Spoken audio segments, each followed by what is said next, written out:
पिछले 200 साल में किसी मुल्क ने इस रफ्तार से तरक्की नहीं की जैसी चीन ने की है। इसकी वजह ये रही है कि चीन को मैदान खाली मिला है। दुनिया में वाहिद सुपर पावर अमेरिका था और वो अपने आप को अफगानिस्तान और इराक की जंग में बुरी तरह फंसा बैठा था, जहां इन जंगों ने अमेरिका का खरबों डॉलर का नुकसान किया और अमेरिका को अंदर से ही कमज़ोर किया। वहीं चीन ने पूरी तवज्जो अपनी करप्शन ख़त्म करने पर दी और इकानमी को तरक्की दी। चीन की तरक्की की रफ्तार इतनी तेज़ रही कि खुद अमेरिका को भी समझ नहीं आई कि ये हो क्या रहा है। अब आखिर अमेरिका ने जंगें ख़त्म की हैं और अपनी तवज्जो चीन पर फोकस की है और इस मकसद के लिए अमेरिका ने एक मेगा प्रोजेक्ट का ऐलान किया है जिसका नाम है B3W। ये प्रोजेक्ट है क्या और कितना कामयाब हो सकता है, ये सब है आज की वीडियो में। तो आएँ जानते हैं। मैं हूँ नुमान आबिद।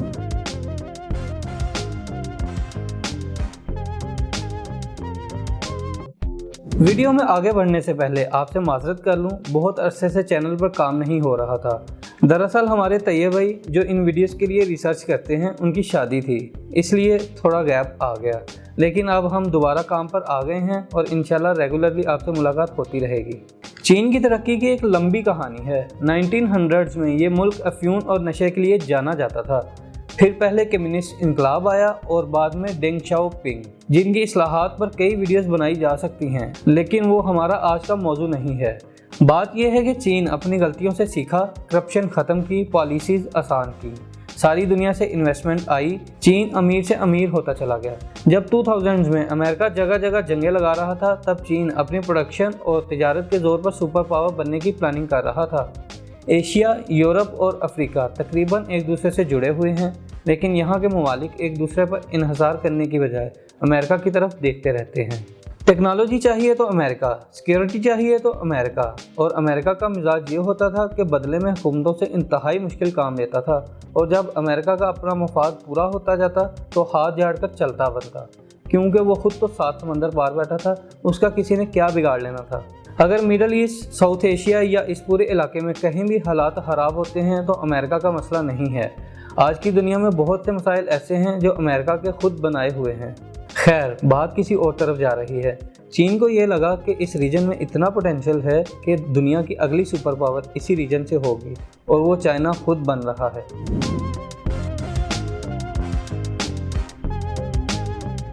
चीन ने देखा कि आसपास बहुत सी मार्केट्स हैं जिनके साथ ट्रेड हो गई तो दोनों का फ़ायदा होगा। बहुत से अफ्रीकी ममालिक दुनिया में सबसे तेज़ रफ्तारी से तरक्की कर रहे थे। अरब ममालिक और यूरोप की मंडियाँ भी करीब ही थीं, लेकिन रसाई नहीं थी। कहीं सड़क नहीं थी तो कहीं पोर्ट नहीं थी, यानी कनेक्टिविटी और इंफ्रास्ट्रक्चर के मसाइल थे। चीन के पास इंफ्रास्ट्रक्चर डेवलप करने की टेक्नोलॉजी भी थी और पैसा भी बेशुमार था। उन्होंने एक मेगा प्लान तैयार किया, अपने प्रोडक्ट्स को यूरोप, अफ्रीका, अरब ममालिक, साउथ एशिया, सेंट्रल एशिया और मिडल ईस्ट की मार्केट से मिलाया जाए। सड़कें, ट्रेन, एयरपोर्ट्स, बंदरगाहें वगैरह बनाई जाएं और तेज़ रफ्तार तिजारत हो। जाहिर है तिजारत होगी तो सबका ही फ़ायदा होगा। हर मुल्क को अपने प्रोडक्ट्स के लिए नई मार्केट्स मिलेंगी। लेकिन यहाँ पर चीन को 2 फ़ायदे हैं। एक तो ये कि अगर चीन का बनाया हुआ इंफ्रास्ट्रक्चर इस्तेमाल होगा, यानी चीन की बनाई हुई सड़क से सामान का ट्रक गुजरेगा, तो जो महसूल यानी टोल टैक्स आएगा उसका भी फ़ायदा चीन को ही होगा। और दूसरा फ़ायदा ये है, चूँकि चीन दुनिया की हर चीज़ बनाता है तो चीन को बहुत ज़्यादा ग्राहक मिलेंगे। इसलिए चीन ने बनाया BRI, उसको हम ओबोर भी कहते हैं। ये 6 रूट्स का $10 खरब का प्रोजेक्ट है। इसमें चीन से समंदरी और ज़मीनी रास्तों से बहुत से ममालिक से राब्ता बनेगा। इन्हीं BRI के रूट्स में से एक CPEC है, जो चीन, पाकिस्तान, अरब ममालिक और अफ्रीका के दरमियान लिंक है। 2013 में ये सारे प्रोजेक्ट चीन ने शुरू किए और अब तक कई ममालिक के साथ BRI के कॉन्ट्रैक्ट्स हो चुके हैं। बहुत से प्रोजेक्ट्स मुकम्मल भी हो चुके हैं। BRI का प्रोजेक्ट अब कोई ख्वाब नहीं बल्कि हकीकत है। बहुत से ममालिक पहले ही अमेरिका के मुकाबले में चीन को अपना हतमी पार्टनर चुन चुके हैं, क्योंकि चीन रीजन का मुल्क है। रीजन की तरक्की चीन के लिए भी बहुत ज़रूरी है। चीन का मुस्तकबिल आसपास के मुल्कों से जुड़ा हुआ है। चीन इस तरह के धोखे नहीं देगा जिस तरह के धोखे अमेरिका देता है।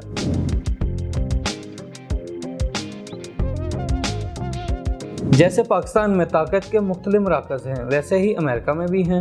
अमेरिका में भी ये एहसास तो 2014 में ही जन्म ले रहा था कि चीन की तरक्की रोकना ज़रूरी है और हमारी जंगें हमें ले डूबेंगी।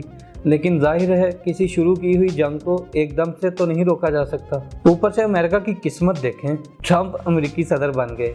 ये ऐसे ही है जैसे भारत की वज़ीर आज़म राखी सावंत बन जाए और पाकिस्तान की वज़ीर आज़म मीरा जी हों। अमेरिका ने अगले 4 साल सारी दुनिया में अपनी बेइज्जती कराते गुजारे। जब सदर ही किसी काम का नहीं तो कोई स्टेट लेवल पॉलिसी इम्प्लीमेंट नहीं हो सकती।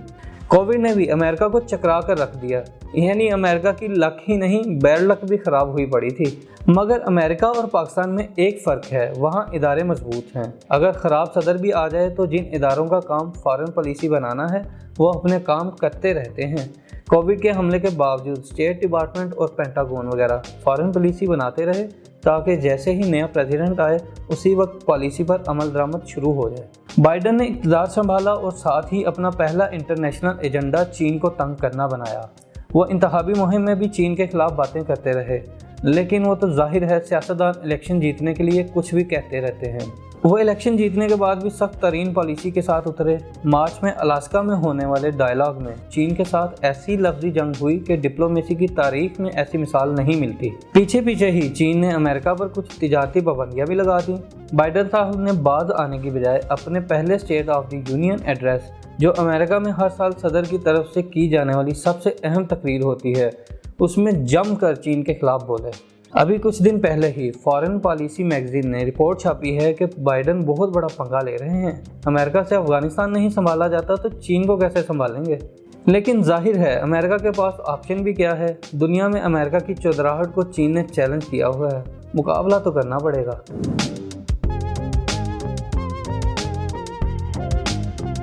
चीन हमेशा अपने मसले खुद हल करता है, लेकिन चीन अमेरिका के लिए इतना बड़ा मसला बन गया है कि अमेरिका अकेले हल नहीं कर सकता। अमेरिका ने मदद तलाश की है अपने दोस्तों में, पार्टनर्स में। G7 ग्रुप, जो दुनिया के अमीर तरीन 7 मुल्कों का ग्रुप है, उन्होंने फैसला किया है कि वो सब मिलकर चीन के BRI प्रोजेक्ट के मुकाबले में अपना प्रोजेक्ट लाएंगे। उन मुल्कों का मानना है कि चीन छोटे और कमज़ोर मुल्कों से ऐसे मुआहदे कर रहा है कि उन मुल्कों को लूट कर खा जाएगा। अलबत्ता खुद अमेरिका और उसके दोस्त बहुत अच्छे हैं और नेक हैं, इसलिए किसी मुल्क का बुरा कैसे चाहेंगे। इसी फ़िलासफ़ी को मद्देनज़र रखते हुए प्रोजेक्ट का नाम भी उन्होंने ये रखा है, बिल्ड बैक बेटर वर्ल्ड, यानी B3W। जाहिर है G7 में चीन शामिल नहीं है, रूस शामिल नहीं है। ये अमेरिका के दोस्तों का ग्रुप है। उन सब ने एक असूली फ़ैसला सा किया है कि मिलकर चीन का मुकाबला करना है, लेकिन बुनियादी तौर पर यह अमेरिका का फ़ैसला है। और अमेरिका ने धमाका तो बहुत बड़ा किया है, 400 खरब डॉलर का प्रोजेक्ट अनाउंस कर दिया है, $40 ट्रिलियन। अगर ये प्रोजेक्ट वाकई ऐसा बनता है तो दुनिया की तारीख का सबसे बड़ा प्रोजेक्ट होगा। लेकिन यहाँ पर सवाल ये पैदा होता है, क्या वाकई ये प्रोजेक्ट ऐसा है कि चीन को मात दे दे। व्हाइट हाउस की अपनी वेबसाइट पर पूरी फैक्ट शीट बनाई गई है जिसमें प्रोजेक्ट की डिटेल्स हैं, और डिटेल्स ये हैं कि डिटेल्स कोई भी नहीं है। किस इलाके में काम होगा, अफ्रीका में होगा, साउथ अमेरिका में होगा, एशिया पैसिफिक में होगा, हर जगह का नाम लिख छोड़ा है। प्रोजेक्ट क्या होंगे, क्या लोन की सूरत में हुकूमतों को पैसा दिया जाएगा या डायरेक्ट इन्वेस्टमेंट करके प्रॉफिट कमाया जाएगा। प्रोजेक्ट्स हैं क्या, कितनी देर में मुकम्मल होंगे, कुछ भी नहीं लिखा। दूसरी तरफ अमेरिका, जापान, ऑस्ट्रेलिया और भारत ने मिलकर जो सिक्योरिटी अलायंस बनाया है, इसका नाम है क्वाड। लगता है उसका काम यही है कि B3W के प्रोजेक्ट्स को सिक्योर रखे। G7 के इजलास में भारत को भी इजाज़ी तौर पर शरीक कर लिया गया। इजलास के फ़ौरन बाद भारतीय मिनिस्ट्री ऑफ एक्सटर्नल अफेयर्स के सेक्रेटरी इकोनॉमिक रिलेशन P हर्ष साहब ने ऐलान कर दिया कि भारत इस प्रोजेक्ट में हर तरह साथ है। भारत का साथ होना तो नेचुरल सी बात है, क्योंकि भारत की तरक्की ही अमेरिका की वजह से हो रही है। अमेरिकी कंपनियों की इन्वेस्टमेंट ही भारत की तरक्की करा रही है। भारत के लिए ये भी ज़रूरी है कि वो चीन को रोके, क्योंकि चीन की तूफ़ानी तरक्की भारत को बुरी लगती है। भारत का इस प्रोजेक्ट में शामिल होना तो सीधी सी बात है। जाहिर है जैसे BRI में पाकिस्तान का शामिल होना सीधी सी बात है। लेकिन सवाल ये है कि आज पाकिस्तान को भी ये ऑफर्स हो रही हैं कि B3W का हिस्सा बने, तो क्या पाकिस्तान को ऐसा करना चाहिए।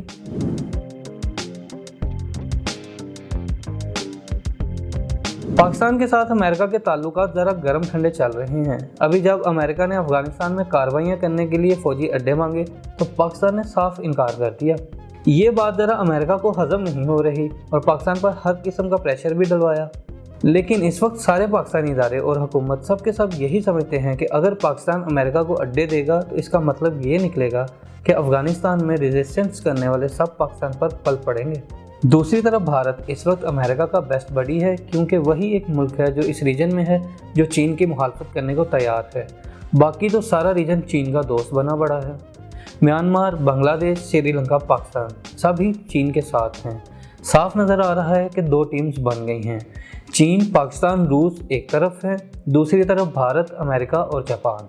वैसे तो अमेरिका एक बार फिर पाकिस्तान को कह रहा है कि पाकिस्तान अमेरिका के साथ मिल जाए, लेकिन अमेरिका पाकिस्तान के साथ कभी भी सिंसियर इसलिए नहीं हो सकता, इसकी पहली ज़रूरत भारत है। पाकिस्तान का चीन को छोड़कर अमेरिका का साथ देने का कोई तुक ही नहीं बनता।